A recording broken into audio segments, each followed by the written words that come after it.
Avui a l'Ofici d'Educar, beneficis del contacte amb els animals.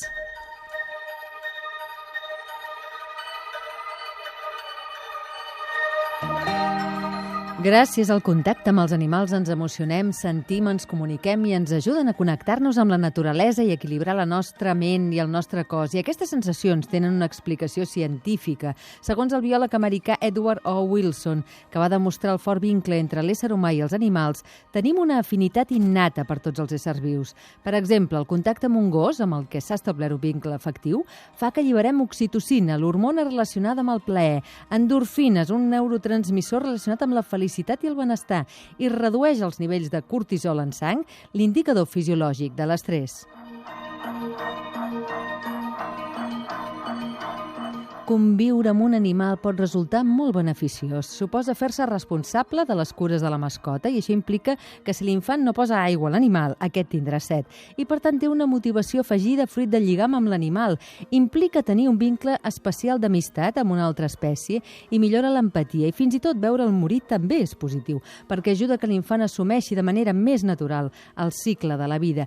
I és també important el joc de rols entre els dos, el nen i l'animal. Per exemple, en el cas del gos, de vegades pot ser un germà, juguen, d'altres pot ser com un fill, el nen el cuida i li ensenya coses, i també pot ser com un cuidador, perquè dona suport emocional al nen.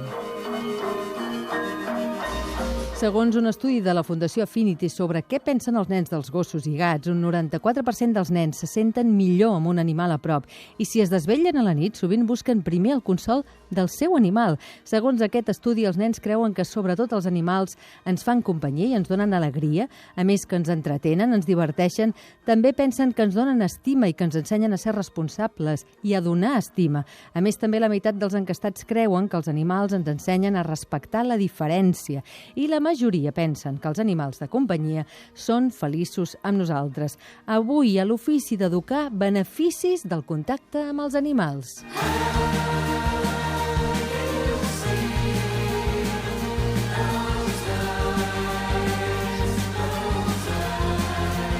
L'Ofici d'Educar.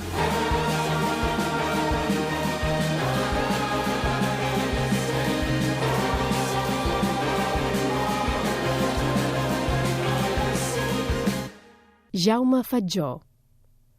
Conviure amb el gos és una de les primeres coses que els nostres avantpassats van fer.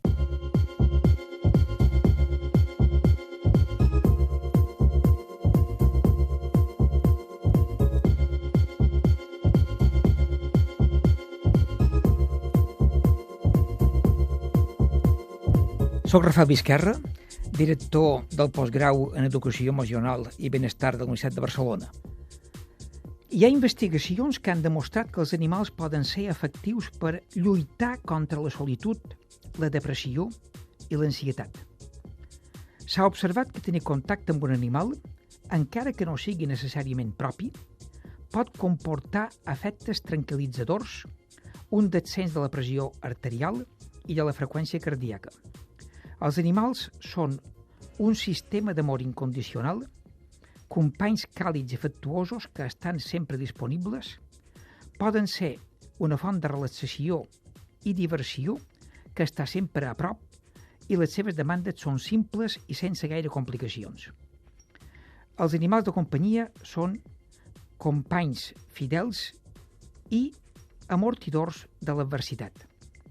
Els beneficis dels animals han fet que s'utilitzin en situacions com els gossos d'assistència, la zooteràpia o teràpia assistida amb animals, com per exemple la hipoteràpia o equinoteràpia, les activitats assistides amb animals, etc.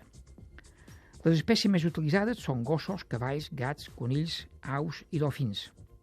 Cal dir que entre gustos no hi ha res escrit. Per això, hi ha persones que els agraden els animals i altres que els deixa indiferents, que no els agraden o que fins i tot en poden tenir al·lèrgies. Per això cal respectar les preferències de cadascú i aprofitar els avantatges i beneficis que poden proporcionar.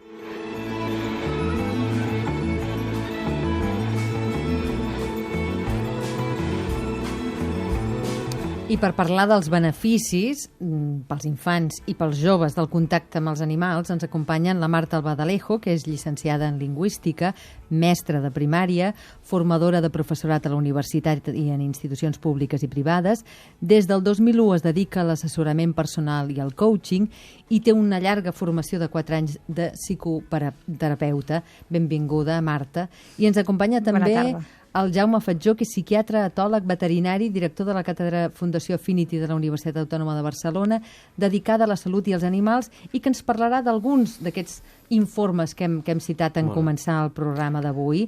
Escoltàvem el catedràtic Rafael Vizcarra, que ens deia coses tan interessants com els animals són un sistema d'amor incondicional i els animals de companyia són companys fidels i amortidors de l'adversitat.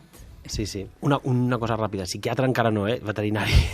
Però, a veure, té un sentit, i és que jo vaig començar sent veterinari, em vaig especialitzar en comportament i ara treballo al Departament de Psiquiatria de l'Autònoma. Llavors és molt fàcil que passi això. De fet, un dels meus jefes diu, tu ja gairebé estàs empeltat de psiquiatre. O sigui que no... Hauríem de dir, doncs, gairebé psiquiatre. Exacte. Doncs deies l'impacte que té, no?, el conviure amb l'animal, i això, com dèiem abans, està molt ben estudiat i en certa manera l'animal ens proporciona les dues coses que ens fan sentir bé, és a dir, ens ajuda, és a dir, fem coses amb ells que ens agrada fer, és a dir, compartim coses amb ells, juguem, ens sentim acompanyats, desenvolupem activitats plegats, i per una altra banda ens donen allò que també és molt important per nosaltres, pel nostre benestar, que és el suport emocional en els moments d'adversitat. I jo et diria que encara que la gent sempre parla de les qüestions positives, et diu, jo amb el meu gos faig moltes coses, no? Aquesta, precisament, el dir, quan tinc un dia dolent, el gos sempre està on el necessito, o quan he tingut un problema o una època difícil, el gos sempre ha estat amb mi.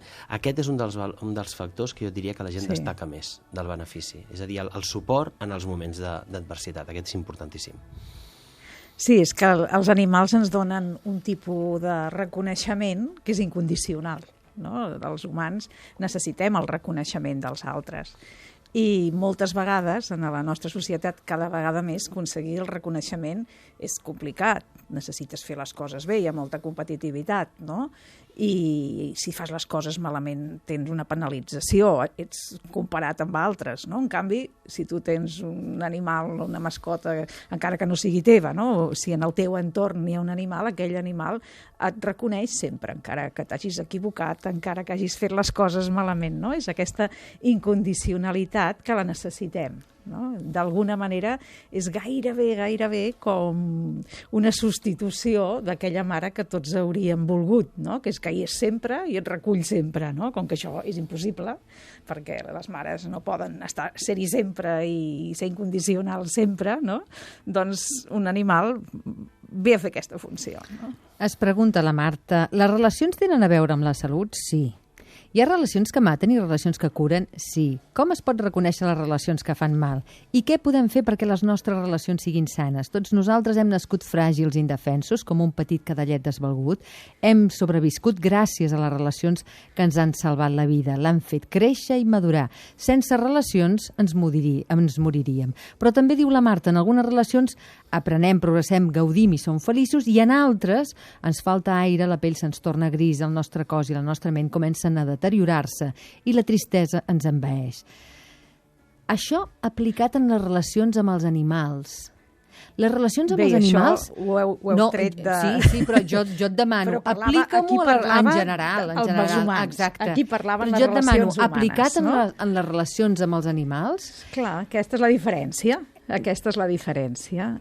Com podem tenir, sobretot com poden tenir, perquè avui la nostra visió és en el cas dels nens, en el cas dels joves, en el cas dels infants, i com els beneficia aquesta relació amb els animals? Com es poden tenir aquestes relacions sanes, aquestes relacions benefactores que ajuden a créixer, o són sempre així? Suposo que també dependrà del vincle que establim amb l'animal, que estableixi l'infant o que estableixi el jove amb l'animal. Sí. Sí, depèn del vincle que estableixi el nen o que estableixi el jove. El que passa que els nens aprenen a establir vincles amb els vincles que ja tenen establerts o que estableixen amb les primeres persones o amb els primers animals, perquè hi ha la història, hi ha hagut cas de Ròmul i Rèmul, que no sabem si van existir, no? Però sí que hi ha persones que se sap que han sobreviscut amb un vincle amb un animal i han pogut tirar endavant, no? I doncs, a partir d'aquests vincles, establim els vincles amb l'animal. El que passa és que l'animal sempre ens ofereix un vincle sa. Què vull dir sa? Un llop se'ns pot menjar, vull dir que no vull dir que l'animal, la relació que estableix quan es vincula amb un humà, sobretot els animals que són domèstics, no? Estem parlant aquí, doncs estableix una relació en què els seus missatges són sempre en una sola direcció, no? Els missatges sants és que si jo et miro i em ve de gust estar amb tu i m'acosto a tu, vull dir això, que em ve de gust estar amb tu i m'acosto a tu. Però els humans podem, per exemple, amb les paraules dir t'estimo molt, però amb els fets allunyar-me. O amb les paraules podem dir que t'estimo molt, però després fer-te coses que et castiguin i que et facin mal, no? O sigui, en les relacions humanes hi ha relacions que són insanes, i són insanes per això, perquè tenen un doble missatge, no? Es diu un doble vincle, no? En el mateix missatge de reconeixement passa el positiu i el negatiu. Clar, els animals no tenen aquesta possibilitat. O el missatge és positiu o el missatge... El Jaume fa que sí amb el cap. No estic totalment d'acord. És negatiu. Perquè no? l'animal, i això és a dir, l'animal el que no pot oferir, i de fet això és una de les coses que el fan que el fan tan seductor per la gent, és que aquelles emocions que nosaltres precisament més mal ens fan en una relació, com són l'enveja, la venjança, la rancúnia, que són emocions que requereixen doncs, una ment molt, molt, molt desenvolupada. Aquestes emocions ells no ens les donen i, per tant... Un gos no pot tenir enveja? Per exemple, quan arriba un infant a casa que no hi era? Pot tenir reaccions de competitivitat, però són molt, molt primàries. El que no tindrà enveja, és a dir, pot tenir enveja, seria una traducció de... Pot sentir-se desplaçat, per exemple. El que no pot pensar és, ostres, escolta, fixa-t'hi, en el nen li estan donant més coses que a mi. Això és el que aquesta seria la versió humana de l'enveja. Seria aquest judici de valor, no? El germà que diu, ostres, que aquell han comprat 2 pilotes i a mi m'han comprat una. Aquesta part, diguéssim, no la tindries. I l'altra part, però clar, l'única part que de vegades és perillosa en la construcció de la relació és que, clar, nosaltres en una relació, i em pots corregir, però la relació bàsicament es caracteritza per la narrativa de la relació, allò que com descrius la relació, com la construeixes des d'un punt de vista del que fas i del que vius, després el que sents, les emocions, i després el que fas, tot allò que fas amb aquella persona. Clar, amb un animal, de vegades el problema és que tota la narrativa la posem nosaltres. La part de com interpreto que el gos està, moltes vegades la gent diu, no, és que el meu gos és molt feliç. Dius, per què creus que és molt feliç? Doncs és molt feliç perquè jo penso que té tot el que hauria de tenir. Moltes de les coses que pensem de vegades de l'animal parteixen només de la nostra pròpia valoració. I de la nostra interpretació del món. I aquest és un repte que sempre les persones tenim quan ens relacionem amb un animal, que és no només compartir coses i nosaltres sentir-nos bé, sinó fer aquell gest, que en el fons seria això que està tan de moda ara, l'empatia, no? Fer aquell gest de posar-te en el lloc de l'animal, però posar-te en el lloc de l'animal des del seu punt de vista, perquè de vegades allò que per nosaltres és allò que cal per ser feliç, per l'animal potser no ho és. I vosaltres creieu que l'infant té més facilitat per posar-se en el lloc de l'animal sense fer aquesta interpretació?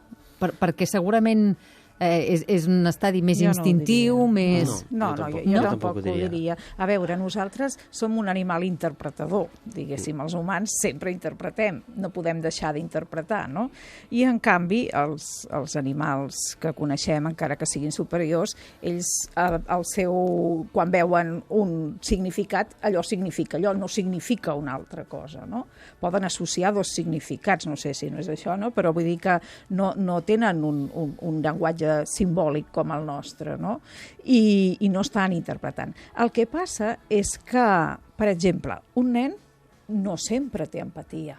i té empatia per determinades coses. Això no hi ha massa com coneixements exactes de per què uns nens tenen empatia o no. Hi ha edats, o sigui, fins als 3 anys, un nen no sent empatia per un gat o per un gos. No, en general no sent l'empatia.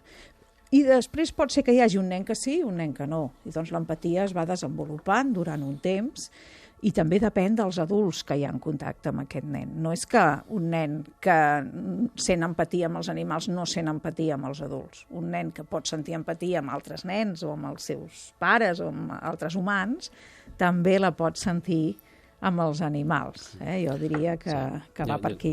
Sí, estem d'acord. Jo et diria potser que, a més, el que sí és l'animal de companyia, en el procés de desenvolupament personal del nen, el que sí és una oportunitat. Això sí que una oportunitat precisament per desenvolupar això al que tu feies referència, és a dir, és una oportunitat d'aprenentatge per dir, anem a intentar, és a dir, si aconseguim que un nen faci el salt necessari per posar-se en la pell, ja no d'un altre de la seva espècie, sinó d'un individu d'una altra espècie que té una altra forma de veure les coses, aquest exercici sí que pot ser molt, molt positiu pel nen per dir, escolta, el món no és només com el miro jo, ni tan sols és com el miro un altre que s'assembla molt a mi, sinó que per poder entendre realment el que necessita el meu gos o el que sent el meu gos, he de fer un salt, he de fer un esforç molt, molt important que, home, sí que aquest imagino que serveix i que sembla que serveix en el seu procés d'aprenentatge, en el seu procés de desenvolupament. Jaume, Marta, quan éreu petits vau tenir un animal a casa? Sí. Ui. Sí. Marta, sí? Com va anar? Com recordeu l'experiència? Fantàstic. Jo ho dic moltes vegades i jo, a veure, perquè això també aprofito per dir que moltes vegades es diu que l'animal és un substitut, no? És que les persones que tenen gos o que tenen gat en el fons tenen una mancança afectiva i la compensa amb l'animal de companyia. Tot això que s'ha mirat s'ha vist que no és cert. És a dir, n'hi ha de totes menes. Hi ha gent que té aquesta mancança i té gos, i hi ha gent que té aquesta mancança i no té gos, i no hi ha una relació.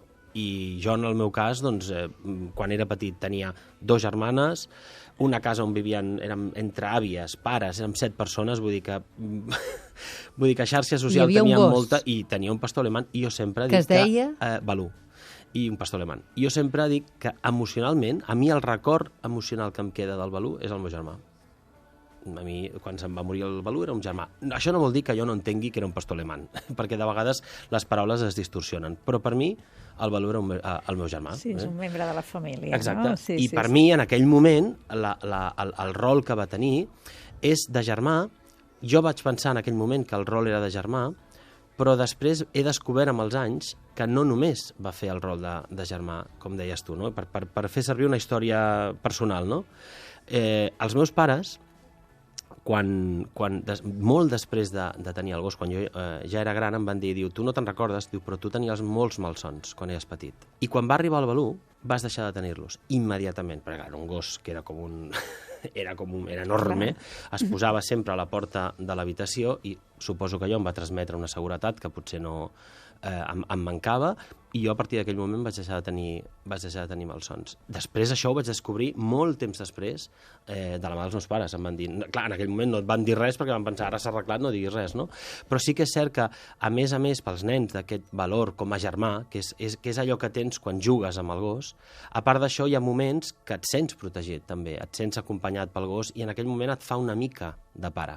Això és una cosa que en els estudis que hem fet més tard, que hem pogut fer recentment, hem pogut demostrar, hem pogut quantificar, no? Aquest rol, diguéssim, flexible, dinàmic, que té el gos, i de vegades es desenvolupa un tercer rol, a banda del de germà i de pare, i de vegades és el fill, no? Perquè tu, com a humà i com a membre de la família, també te n'ocupes d'ell i t'has de preocupar. El nen es pot prendre partit amb tot això, pot dir, bueno, escolta, jo m'encarregaré de que no li falti mai aigua, que no li falti mai menjar, i això també, el nen el col·loca en aquell moment, és com un joc de rols, en el fons, no? El gos et dona la possibilitat de desenvolupar molts rols diferents, i això jo penso que és molt enriquidor. Clar. Avui, a l'ofici d'educar, com poden ajudar els joves i els infants al contacte amb els animals?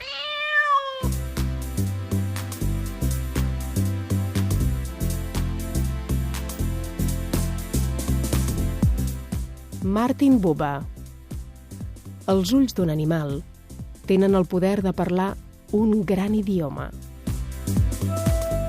Avui escoltem aquest idioma dels ulls dels animals. Li demanàvem als nostres convidats, a la Marta Albadalejo i al Jaume Fatjó, que ja ens ho ha explicat, quin és el record que tenen ells, si varen tenir aquesta experiència de tenir animals quan eren petits. Quin és el teu, Marta? Sí. Bé, nosaltres volia un gos o un gat, però els meus pares tenien clar que allò era impossible, perquè vivíem en un pis, i aleshores vam tenir de tot, perquè vam tenir pollets, coloms, anguiles... Anguiles? Tortugues, sí. Sí. Tota mena d'ocells, de caderneres, pericos, canaris, tota mena d'animals que sí que hi havia... A petició teva. Bé, el que anava apareixent, si anàvem a visitar una fàbrica de pollets, d'aquestes que porten els nens, tornàvem amb un pollet cap a casa, no? Vull dir que hàmsters, conills d'Índies... Tots de cop? O m'he d'imaginar això? Sí, durant la infantesa. Si obries la porta de casa i sortia tota la fauna. Sí, per exemple, quan van haver-hi els pollets i el colom estaven a la cuina, doncs era quan obries la porta de la cuina. I què va aprendre la Marta amb tots aquests animals? Mira, hi ha una cosa, jo penso que el contacte amb un mamífer no té punt de comparació, no sé, potser tu hi entens més, però... Jo et demanaria que vas aprendre el contacte amb les anguiles, però clar, una anguila, una tortuga, què t'expliquen, no? És un vincle que no té res a veure, no? Són molt diferents de nosaltres, però hi ha aquesta idea que els animals serveixen per responsabilitzar els nens, i si és així, la veritat és que els 3 germans hem sortit superresponsables, o sigui que podria ser que fos un dels beneficis. Ara, jo també vull fer èmfasi que tenir uns animals a casa té uns beneficis educatius, no? Parlant d'educació, que és el que estem parlant, i són, com deia en Jaume, una oportunitat. Però pel fet que hi hagi l'oportunitat no apareix l'educació. Vull dir que ha d'haver-hi uns adults que els nostres pares van voler-nos responsabilitzar. Anàvem a una escola que la directora de l'escola els explicava als pares que ens havien de donar responsabilitats a casa. I clar, allò era un lloc on un li canviava la sorra en el hàmster, l'altre li canviava l'aigua a l'anguila, l'altre agafava i netejava la gàbia dels pericos. Vull dir que els nostres pares també van fer totes unes accions educatives per fer-nos responsabilitzar d'allò, perquè es poden tenir molts animals a casa i que la responsabilitat sigui del papa o de la mama, i que els nens no es responsabilitzin, perquè pel fet que hi hagi els animals no els responsabilitzen, no? I això, volia fer aquesta referència, que suposo que en el fet de la responsabilitat sí, no? I també en l'interès, no? Ara quan es parla d'intel·ligències múltiples, es parla de la intel·ligència natural, la intel·ligència ecològica, no? Vull dir, tenir animals, per exemple, cucs de seda, no? Una cosa com els cucs de seda, que ara no es porta tant a les escoles, però abans era una cosa que tots els nens tenien els cucs de seda, anaves a buscar la morera, doncs et dona un gran coneixement de la natura. Jo, per exemple, recordo, no sé si devia tenir 6, 7, 8 anys, i això ho fan els nens, no? Perquè és l'edat en què et preguntes sobre la vida i sobre la mort, no? Jo deia, però com pot ser que tan bé que estan menjant morera i que es posin allà dins a fer el capoll si saben que es moriran el dia següent de sortir papallona, no? Vull dir, són reflexions que ens fem pel fet de tenir uns animals a casa. No és tant el vincle, perquè si tens cucs de seda, el vincle que hi tens és molt dèbil, no? Sinó també el com pots observar la natura, com pots observar el cicle de la vida i de la mort, que amb alguns animals és molt breu, no? Com és una metàfora, no? El tenir uns animals que formen part del teu dia a dia, que formen part de la família, doncs ens donen aquesta possibilitat interpretativa, no? Un moment difícil és aquest moment, el dol de l'animal, és a dir, quan mor l'animal, no? Sí. Tu suposo que recordes quan va morir el teu pastor alemany. Sí, és molt difícil, perquè de fet això quan tu mires el dol, en realitat el dol és la pèrdua, i la pèrdua ens passem la vida perdent coses, perdent a persones, però els dols també els tenim quan perdem una feina, quan perdem una relació, i aquest procés de dol, quan perdem a l'animal de companyia, es reprodueix de la mateixa manera. A més, és un dol que per moltes persones és molt difícil, perquè una de les característiques que ha de tenir un dol per poder-se superar bé és que sigui un dol reconegut i acceptat, no només per tu, sinó per la gent que et rodeja. I en aquest sentit, el dol per l'animal de companyia encara té un cert component d'estigma a la societat. És a dir, encara moltes persones no tenen la llibertat o no senten que tenen la llibertat de plorar quan se'ls hi mor el gos. Però el nen sí, segurament que ho fa i amb tota naturalitat, no? El nen sí, però pel nen, i això... Depèn de l'entorn, i això ho no pots viu, dir tu molt millor, depèn Sí. de l'entorn i també depèn de l'etapa on està, i això tu pots explicar molt millor que jo, però en determinades edats, per exemple, el nen s'està enfrontant per primera vegada al fenomen de la mort. Ell el que veu és que l'han deixat, que l'han abandonat, i de vegades fins i tot, en determinades edats, pots veure actituds fins i tot actituds no agressives, però actituds de rancúnia cap a, en aquest cas, l'animal que se n'ha anat. És a dir, m'ha deixat i de vegades veus que hi ha fins i tot irritabilitat, que en realitat és una manca la manca de capacitat per entendre el que està passant i pair el que està succeint. Clar. Sí, per això jo corroboro això que deies, no? Que és una oportunitat el fet de tenir una mort tan propera i que la pots elaborar, no? Però sempre és una oportunitat si hi ha la possibilitat d'elaborar-la, no? Una cosa que jo em sembla que no és recomanable és s'ha mort el gos, anem a comprar-ne un altre, corre. No, però si s'ha mort, s'ha mort. I després, d'aquí un temps, ja estarem preparats per un altre. O se'ns ha mort un hàmster, jo conec persones que se'ls mor un hàmster i corrent a buscar per les botigues un d'igual i a substituir-lo perquè el nen no descobreixi que doncs un hàmster té 2 o 3 anys de vida, s'ha de morir. És un error molt freqüent, Sí, i dona sí, moltíssims problemes. De vegades fins i tot ho veus. I tant. Ho veus i de vegades això dona molts problemes quan fins i tot substitueixen l'animal de companyia per un altre de les mateixes característiques i li posen el mateix nom. Sí. I això, és a dir, els dols, el que et deia abans, és un procés que dura un cert temps, dura en molts casos una mitja per poder-te posar uns 6 mesos i s'ha de passar. Cada persona s'enfronta a aquest dol d'una manera diferent, també en funció del que porta amb ella, de la personalitat, de les experiències que ha tingut en el passat, però tothom s'ha d'enfrontar a aquest dol i passar-lo, i és un procés natural. Hem parlat ja força d'aquest vincle entre la mascota, entre l'animal de companyia i el nen, no? Jo recordo que, i ho dèiem en començant, el vostre estudi, una de les dades que sortia és aquesta, que els nens, a vegades, quan es lleven a la nit, el primer que busquen és l'animal de companyia per trobar consol. Sí, exacte. Els pares i l'animal de companyia, abans d'altres opcions, com poden ser els germans, els avis, etc. I aquest paper de suport emocional, doncs et queda present això. Quan preguntes als nens, que ells et diuen allò que realment pensen, doncs et diuen, a més, és amb una població, en aquest cas l'estudi que mencionaves, és una població de més de 300 nens i era un tret que es veia d'una forma molt clara. Quines són les dades que més t'han cridat l'atenció d'aquesta enquesta que vau fer amb la Fundació Affinity? Mira, una de les coses és que la immensa majoria dels nens els encanten els animals, és a dir, que veus que aquesta predisposició, allò que comentàveu al principi, no? Aquesta mena com de germen natural que portem, que ens fa estimar els animals, o com a mínim sentir curiositat pels animals, és una de les evidències que tenim, és que apareix molt a l'inici, fixa-t'hi, de tot, molt a l'inici del nostre desenvolupament com a persones, i ho veiem en els nens, i per una altra banda molt a l'inici fins i tot del nostre recorregut com a espècie, no? Que és el que deia el professor Wilson, no? En la seva idea de la biofília. No? Doncs, tot és una cosa que apareix molt, que la portem a dins. No?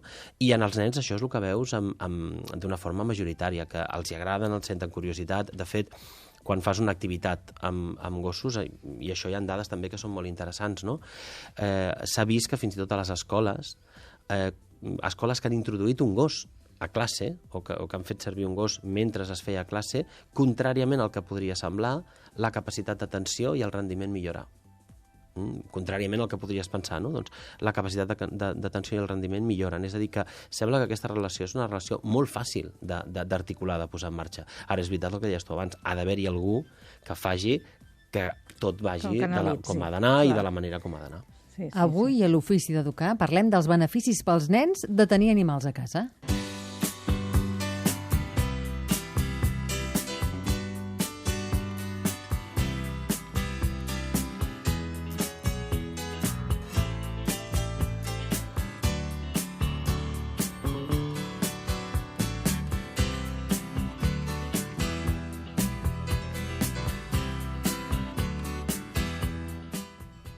Johnny Depp. Les úniques criatures prou evolucionades per acollir amor pur són els nens i els gossos. On a morning from a Bogart movie, in a country where they turn back time, you go strolling through the crowd like Peter Lorre contemplating a crime. She comes out of the sun in a silk dress, running like a watercolor in the rain. Don't bother asking for explanation, she'll just tell you that she came in the year of the cat.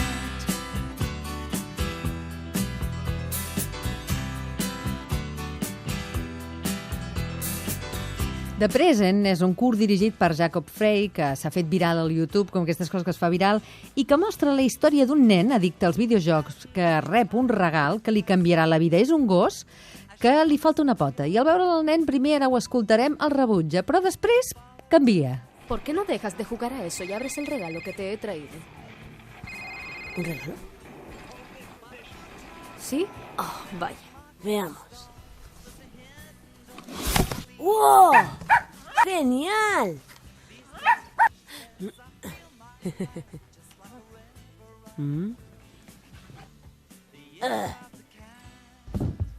Tendrá que ser una broma.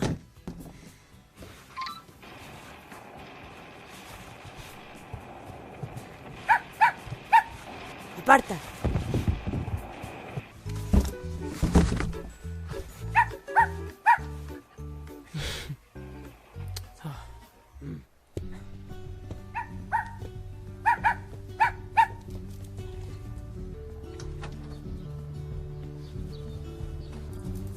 Mamá, vamos a jugar fuera.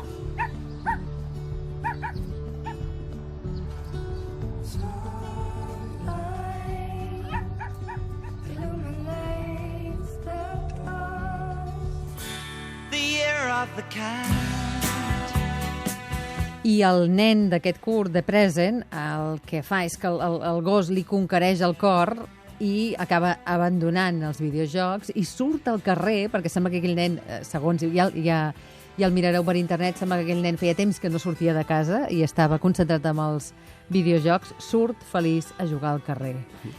De fet, els nens de l'estudi que et deia abans també ens ho deien, que preferien estar amb un gos, que preferien jugar amb un gos o amb un videojoc, que també és una cosa que ens va sorprendre moltíssim. Està bé, no, perquè això? Sí, home, és un missatge optimista, no? Però ens va sorprendre, perquè vam pensar, home, potser veurem una altra cosa, no? I realment els nens t'ho diuen també. Aquest curt ens serveix per posar ja el nen a casa, el gos a casa, el gat, l'animal de companyia, el tenim a casa. Hem parlat de les coses positives.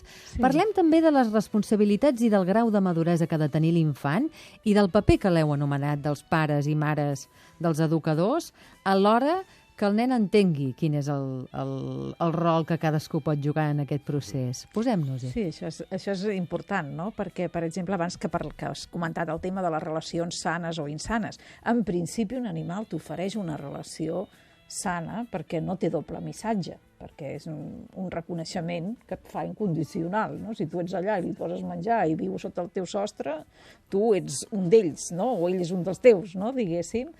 Però sí que l'humà podem tenir una relació insana cap a l'animal, no? I aquí sí que hi ha d'haver una funció educativa, perquè el nen moltes vegades es pot enfadar, com aquest d'aquí del curt aquest, que sembla que pel so, doncs, com li pega o... El llença d'una patada. No? Doncs, clar, pot ser que el nen sí que faci una agressió cap a l'animal, i aleshores això podríem dir, home, segons quin animal, ja s'ocuparà l'animal de posar-li límits al nen, no? Això, per exemple, quan es fan grups d'escoles que van a muntar a cavall, ja es veu que segons quin nen, segons què li fan al cavall tira el nen, no? Però vaja, jo em sembla que l'educatiu és que hi hagi un adult que li pugui explicar, perquè si no això pot arribar fins i tot a ser perillós, no? O sigui que, igual que les relacions insanes amb adults són insanes perquè una persona està agredint a una altra, amb adults o entre nens, o un adult amb un nen, no? Una persona fa unes agressions deliberades contra un altre, i això un animal no t'ho faria, però sí que hi pot haver una persona, un nen, que primer perquè per falta de maduresa, però si no es corregeix, doncs que pugui fer agressions contra l'animal, i de fet es veuen, i hi ha persones que agredeixen els animals, no cal que, suposo que podeu pensar exemples, no? I això s'ha d'educar, no? Sí, de fet, tornant en el curt que posava ara fa un moment, que no recordo el moment, el regal, no? Aquest seria potser l'únic punt gairebé de crítica que se li podria fer en el curt, perquè, clar, en el director, perquè l'animal de companyia, clar, no és un regal. No es pot incorporar a casa com un regal. És a dir, no és el substitutiu... Com l'hem d'incorporar? És un membre de la família. I això vol dir que, sobretot quan es fa aquesta incorporació, ha de ser molt, molt, molt meditada i parlada. És a dir, tothom ha d'estar d'acord, tothom ha d'entendre quins canvis s'introduiran en l'estil de vida de la família quan entri aquest gos o aquest gat, que és les dues espècies majoritàries, no? Doncs què passarà quan passi això? Podrem marxar de cap de setmana tal com ho fem ara? Qui baixarà a passejar-lo en el cas del gos? Però no només això, parlem de nens ara, però és que moltes de les adopcions, de les incorporacions d'animals de companyia que fem, potser la fem al nostre fill amb 10 anys. Avui dia l'esperança de vida d'un animal de companyia és molt elevada. Per tant, hem de pensar què passarà quan aquest nen marxi de casa i estigui tot el dia. Clar, el perfil de la família no serà el mateix quan incorporem l'animal de companyia que quan hagin passat 5, 10 o 15 anys. Llavors, els pares han d'assumir que ha arribat un cert moment, el nen, allò que es diu, volarà, i per tant que ells hauran d'assumir gran part de la responsabilitat de cuidar-lo. I tot això s'ha de tenir en compte, perquè de vegades incorporem l'animal de companyia i li dediquem menys temps en aquesta decisió, en aquest canvi, en el fons, en el nostre estil de vida, del que li dediquem de vegades a coses que tenen molta menys importància. I és un membre de la família que estarà amb nosaltres durant 15 o moltes vegades fins i tot 20 anys. I'm stuck downtown, there's no train for I wanna be.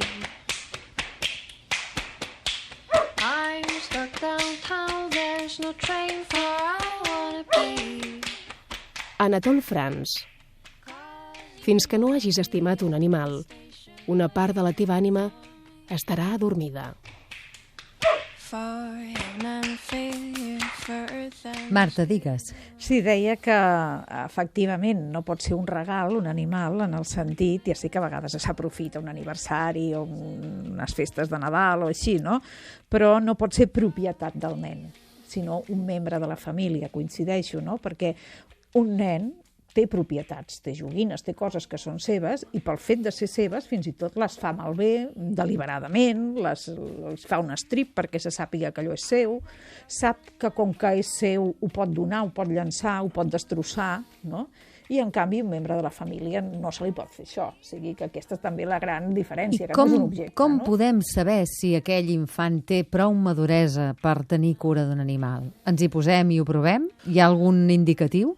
Maduresa, és a dir, el moment d'incorporar-lo pot ser des de l'inici. Des de l'inici, com comentaves abans, la feina important és que nosaltres hi estem, que nosaltres acompanyem el nen amb tot el procés, perquè, com comentaves al principi, un nen tu ho deies molt bé fa una estona, deies, al principi el nen ni tan sols sap, de vegades, un nen molt, molt petitet no sap que quan apreta molt fort a lo millor fa mal. Sí, tant. I això ho has d'explicar, i ho has d'explicar d'una manera diferent en les diferents etapes del desenvolupament del nen. Jo crec que més que nens que poden o que no poden és com fem aquesta incorporació. Però sabeu que moltes vegades els nens, i quan érem nens ho van fer, i jo vull un gos, jo vull un gos, jo vull un gat, i com allò no es tradueix en després, com igual que has demanat una joguina, com dèieu, després te'n canses, no? I com evitar això, no? I el paper dels adults dieu que és molt important, no? Clar, és que jo també estic d'acord, no? Que això és una decisió familiar, no? És com les persones que decideixen, les famílies que decideixen adoptar un altre fill, no? Doncs és una decisió que tots els fills hi han d'estar d'acord i tots els membres de la família hi han d'estar d'acord. És com si fos una adopció, per dir-ho d'una manera, encara que no sigui d'un humà, és un membre de la família, i el que ha d'estar madur no és el nen, és la família que ha d'estar madura per assumir el repte familiar que allò suposarà, perquè pot haver-hi moltes situacions, no? I també, amb aquesta ment interpretativa que tenim els humans, com que interpretarem aquell nou membre i l'interpretarem com un germà petit, com un germà gran, com un fill, no? Doncs jo també em sembla que s'ha de tenir cura en quin moment s'incorpora, no? Per exemple, jo estic veient moltes famílies que quan els pares se separen s'incorpora un gos o s'incorpora un gat, no? I doncs, clar, és molt fàcil que aquell nen interpreti ara, com que ja no tinc pare, tinc gos, no? I se substitueix el pare o se substitueix la mare, més aviat és el pare, em temo, se substitueix per un animal, no? Ara que parles de separacions, un comentari molt ràpid, també és un missatge optimista, també s'ha vist les parelles que no tenen fills. Que tenen, quan se'n van els fills, allò, la síndrome del niu buit, les que tenen gos es divorcien menys que les que no en tenen. És a dir, que sembla que en aquest cas el gos fa una mica de... Fa retenció. Fa una mica de retenció, sí. Sí, és que un animal ens permet la relació bàsica, els humans, la tenim entre tres, no entre dos. O sigui, quan el nen és molt petit, la relació bàsica és el nen amb la persona que el cuida, no? Però després, a partir ja dels 3 anys, incorpora doncs, la tercera figura. I la relació bàsica dels humans és entre 3. Aleshores, una relació, per exemple, una parella que no té fills i no té gos, diguéssim, o no té un objectiu comú, o no té un projecte, pot tenir un risc de ser una parella com que es fusionin molt, no? Com que un pugui anul·lar l'altre, no? I doncs tenir un tercer ens permet un diàleg diferent. Però no? Parlar de parelles i animals ho faríem en un altre capítol. Avui ens hem centrat més en el cas dels nens, en com viuen els nens aquest contacte amb els animals. M'agrada més pensar en com s'incorporen a la nostra família, com dèieu vosaltres, no tant com ens serveixen, que moltes vegades és el que pensem. Els etòlegs i veterinaris han constatat que els animals viuen en un món d'emocions i representacions sensorials i que són capaços de sentir afecte i patiment. La paradoxa és que ens ensenyen l'origen dels nostres propis comportaments, l'animalitat que hi ha encara en nosaltres. Gràcies, Marta Albadalejo, gràcies, Jaume Fatjó, per haver-nos posat una mica de llum en aquest tema i que pares, mares, educadors puguem incorporar d'una millor manera els animals en el context dels nostres infants. Moltes gràcies. Molt bé, moltes gràcies.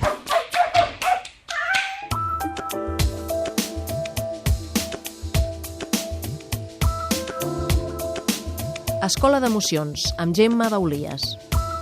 I de nou a l'Escola d'Emocions avui ens acompanya la Gemma Baulies, que recordem que és pediatra, és metge naturista i és coautora del llibre La criança transversal. Avui ens parlarà d'una emoció forta, la indignació. Sí, la indignació és un estat que és molt necessari per produir un canvi. Ja ho hem vist fa uns anys, 2 anys, tot aquell moviment dels indignats, no? Però la indignació és un sentiment, una emoció que tots hem patit alguna vegada i els nens també la pateixen. És molt injust que tu et portis bé a classe i que castiguin a tot el món perquè tot el món està parlant, però tu no estàs parlant. Molts nens se senten sumament indignats per això. I aquesta indignació ningú li fa cas, ningú la replega, perquè, bueno, és el que hi ha, no? I jo crec que no és just, perquè quan van en contra d'una situació moral o d'una creença moral que ells tenen o que tenim, llavors, quan aquesta creença es salta, és quan realment ens sentim indignats, no? Bueno, tenim que fomentar que el nen pugui demostrar la seva indignació sense violència, sense crits, sinó d'una manera, el diàleg. Jo crec que és molt important, un diàleg obert. Que el nen es pugui aixecar i pugui anar a dir la mestra, ho sento, t'has equivocat, jo no estava parlant. No sé si o un pare, no? Estic molt enfadat perquè tu em vas dir això i això no ho has complert. No sé si tots estem preparats per poder acceptar aquesta confrontació, no? És a dir, que també és un repte nostre poder acompanyar amb aquests nens indignats, no? Quan ens indignem és quan fem un pas endavant, no? És quan posem en tela de judici algo que ja està establert, no? I que, per lo que sigui, això no funciona en aquest moment. Potser en altres moments sí que funcionava, però ara no és així. La vida és evolució, la vida és un fluid d'energia increïble, i el que avui està bé o està acceptat, no parlem de bé i malament, parlem que està acceptat per la gran majoria, a lo millor dintre de 2 anys no està acceptat per la gran majoria, no? I tot això fa que moltes de les nostres creences puguin anar-se transformant i que tenim que acompanyar amb aquests nens a poder-se adaptar a aquest món tan canviant, perquè això facilitarà que en algun moment puguem fer aquest canvi de paradigma, que és el que molts esperem, no? Que en algun moment hi hagi un canvi de paradigma. Que aquesta indignació que sentim molts tan grans com petits per la situació que estem visquint ara pugui fer una volta de rellotge, no? De tuerca, i pugui donar un altre paradigma diferent, no? Tenim que acompanyar els nens indignats i els joves indignats i tenim que intentar entendre'ls el per què estan indignats, no tatxar-los d'uns incontrolats, uns colèrics, no. Per què t'has indignat? Què és el que tinc que canviar de mi? No, què és el que ha fet de mi que tu t'indignessis d'aquesta manera, no? Clar, això suposa un gran esforç pels adults, no? Però jo crec que és molt interessant que comencem a fer aquestes reflexions, encara que sigui a petit comet i a casa, no? Jo me'n recordo que de petita una de les meves il·lusions era canviar el món. I algú em va dir, comença per casa teua. I té raó, perquè casa meua és una petita comunitat que cada vegada s'anirà fent més gran aquesta comunitat i anirem estenent-nos com si fossin una gota d'aigua que cau dintre d'un estanc. En tot cas, donarem recursos perquè puguin expressar aquesta indignació. Moltes gràcies, Gemma Baulies. Fins aquí avui l'Escola d'Emocions. A vosaltres. Educar per la felicitat. Ens acompanya el Daniel Gavarró, que és psicopedagog, que és mestre des de fa 25 anys, que porta al campus danielgavarró.com i que és director de Boira Editorial i Formació. I el Daniel ens porta avui una frase, si més no controvertida, que és: els nostres fills no tenen defectes. Sí, no tenen defectes. Perquè ningú té defectes, tu tampoc tens defectes. Ja sé que a vegades pensem que som males mares o que som mals pares. No és veritat, no tenim defectes. El que passa és que, mira, un defecte és un dèficit de quelcom que tu penses que hauries de tenir. Per exemple, et dius, el meu fill és que és un defecte molt gordo, té les mans de plata, és a dir, és molt maldestre. Però què vol dir això? Que tu li demanes un nivell d'habilitat manual que la té inferior. Li pots dir, no, és que el meu fill és molt antipàtic. Jo dic, no, és simpàtic però poc. El meu fill és que és molt... I no. El que passa que el compares perquè tu voldries que tingués més. Això té molta més importància de la que sembla. Perquè mentre nosaltres, als nostres fills, els diguem que sí tenen defectes, ells se centraran en el que no tenen. I el que no tens no ho pots fer créixer. És a dir, et passes la vida lluitant contra uns defectes i no els pots superar. En canvi, si al teu fill li dius, no és veritat, no és que tu siguis maldestre, tens moltes habilitats, el que passa que aquestes habilitats encara poden créixer. T'has de concentrar en com fer-ho encara amb més cura. Pues, ja veuràs, comprarem un joc i demanarem als reis jocs que hagis de moure les mans i farem, jo sé, Scooby-Doo, i farem coses d'aquestes, perquè tu tens habilitat, l'únic que encara pots tenir més. Diu, no és veritat que tu siguis un maleducat. El que passa és que encara hi ha coses que hi ha moments en els que pots ser més amable. I ara ens fixarem en com fer créixer la teva amabilitat, com fer créixer la teva habilitat, com fer créixer la teva intel·ligència, com fer créixer la teva paciència, perquè llavors focalitzes l'atenció en allò que pots fer créixer. Quan jo focalitzo l'atenció en allò que jo vull fer créixer i el meu fill sap que ell té paciència, però ara l'està fent créixer, és molt diferent a mirar-se a un mateix com impacient. Si jo em miro a mi com a impacient, miro jo que no tinc i la paciència no creixerà mai. Si jo miro en mi la paciència que sí tinc i com la faig créixer, per exemple, diem, mira, ara anem al metge, igual ens fan esperar una estona, és un bon moment per fer créixer la paciència. Te'n recordes que la volíem fer créixer? Diu, sí, doncs vinga. I res, que als 10 minuts està per allà fent el salvatge. Diu, mira, has fet 5 minuts de paciència. Vols fer 6 minuts, ara? I això no vol dir que no hi hagi límits, també. I això no vol dir que no hi hagi límits. És obvi, evident. Però s'ha de tenir cura amb aquelles etiquetes que acaben sent creences limitadores. I contra les quals no pots lluitar. I això fa que els nostres fills visquin a la impotència. En canvi, dir-los, fes créixer això, fes créixer allò. I el teu fill sabrà què ha de fer. Fins aquí, educar per la felicitat i l'ofici d'educar d'avui. Moltes gràcies, Daniel Gavarró. Una abraçada per tu i per tothom.